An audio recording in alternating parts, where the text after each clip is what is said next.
नमस्कार मैत्रिणींनो, आज आपण बनवायचा आहे मैसूर पाक. सगळ्यांनाच आवडतो. 1 कप बेसनचं पीठ घेतलेलं आहे. त्याला छानपैकी चाळून घ्यायचं आहे. चाळून घेतल्यानंतर त्याला आता आपण त्यासाठी 1.5 कप साखर घेतलेली आहे आणि त्यामध्ये साखर भिजेल एवढं पाणी घातलेलं आहे. म्हणजे काय होईल की पाक व्यवस्थित जमेल आपल्याला करायला.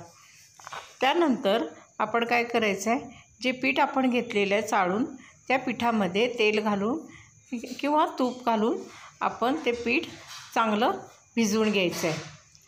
त्यामध्ये भिजवल्यानंतर एका पातेल्यामध्ये आपण 1 कप तूप आणि 1 कप तेल, किंवा तुम्हाला 2 कप तूप वापरायचं असेल तरी वापरू शकता. आणि त्यामध्ये आपण काय करायचं आहे, तूप पण घातलेलं आहे त्यामुळे, आणि तुपामुळे काय होतं की त्याची चव खूप छान येते. आणि तूप हे आपण एका गॅसवर गरम करायला ठेवायचं आहे एका साईडला.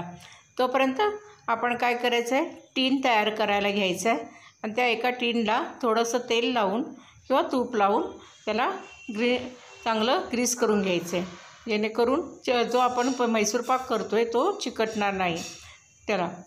आता बघा, पाक आपला जवळपास होत आलेला आहे आणि जे पीठ भिजवलेलं आहे ते चांगल्या पद्धतीने चांगलं मिक्स करून घ्यायचं आहे. आणि पाक बघा, आता आपल्याला 2 तारी पाक पाहिजे, पहिला नको आहे, अशी तार आली पाहिजे. आणि तार आल्यानंतर आपण समजायचं की आपला पाक तयार झालेला आहे. आणि ह्या पाकामध्ये आपण जे तुपामध्ये किंवा तेलामध्ये भिजवलेलं जे पीठ आहे ते पूर्ण आपण त्यामध्ये ओतून घ्यायचं आहे आणि एकसारखं हलवून घ्यायचं आहे. गुठळ्या होऊ द्यायचे नाहीत. शक्यतो तेलामध्ये किंवा पाकामध्ये पीठ घातल्यानंतर गुठळ्या होत नाहीत, कारण की आपण पीठ हे तेलामध्ये आपण भिजवून घेतलेलं आहे. आता हळूहळू गॅस आपण बारीक करून ठेवायचा आणि बारीक गॅसवर, मंद गॅसवर आपण काय करायचं, पीठ एकसारखं ढवळत राहायचं आहे.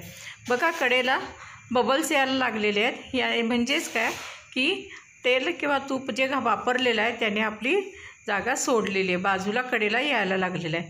आता ह्या परिस्थितीत आपण कंटिन्युअसली हलवत राहायचं आहे, जेणेकरून काय होईल की ते फुलणार नाही. आणि हळूच आपण त्यामध्ये थोडंसं गरम करायला ठेवलेलं तूप आहे ते त्यामध्ये पिठामध्ये घालायचं आहे, जेणेकरून बघा जाळी किती छान यायला लागलेली आहे सुरुवातलाच. जेवढं छान पीठ फुलेल तेवढी छान तुमचा मैसूर पाक होईल. आणि अशा पद्धतीने थोडं तेल किंवा तूप घालून गरम करायला ठेवलेलं तेव्हा घालून मैसूर पाकला छान कलर पण येतो आणि टेस्टही खूप छान येते. हां, पण तेल जर वापरलं तर शक्यतो तुम्ही सूर्यफूलच वापरा. सूर्यफूल तेलामुळे काय होतं की वास येत नाही तेलाचा. आणि परत थोडेसे तेल घालून चांगले पीठ फुलवून घ्यायचं आहे. बघा, छानपैकी त्याला जाळी यायला लागलेली आहे, बबल्स यायला लागलेले आहेत. म्हणजेच आपला मैसूर पाक बनायला जवळपास तयार होत आलेला आहे. अशा पद्धतीने थोडे तेल तूप वापरून जाळी येऊ द्यायची आहे. आणि एका साईडने पूर्ण जाळी व्यवस्थित यायला लागली की समजायचं की आपल्या मैसूर पाकची जी आपल्याला हवी ते त्या पद्धतीचं त्याची येण्यास सुरुवात झालेली आहे. म्हणजेच ह्या वेळेला आपण समजायचं आहे की आपला मैसूर पाक जवळपास तयार होत आलेला आहे. बघा, ज्या वेळेला बबल्स येतात त्यावेळेला ते थोडंसं काय होतं की खाली सांडण्याची शक्यता असते, त्यामुळे थोडंसं जपूनच करायचं. आणि आता काय करायचं, ह्या परिस्थितीमध्ये आपण जाळी आल्यानंतर त्या डिशमध्ये जो आपण ट्रेला तयार केलेला आहे त्या ट्रेमध्ये आपण घालायचं आहे. बघा किती छान जाळी दिसते वरच्या बाजूनेच.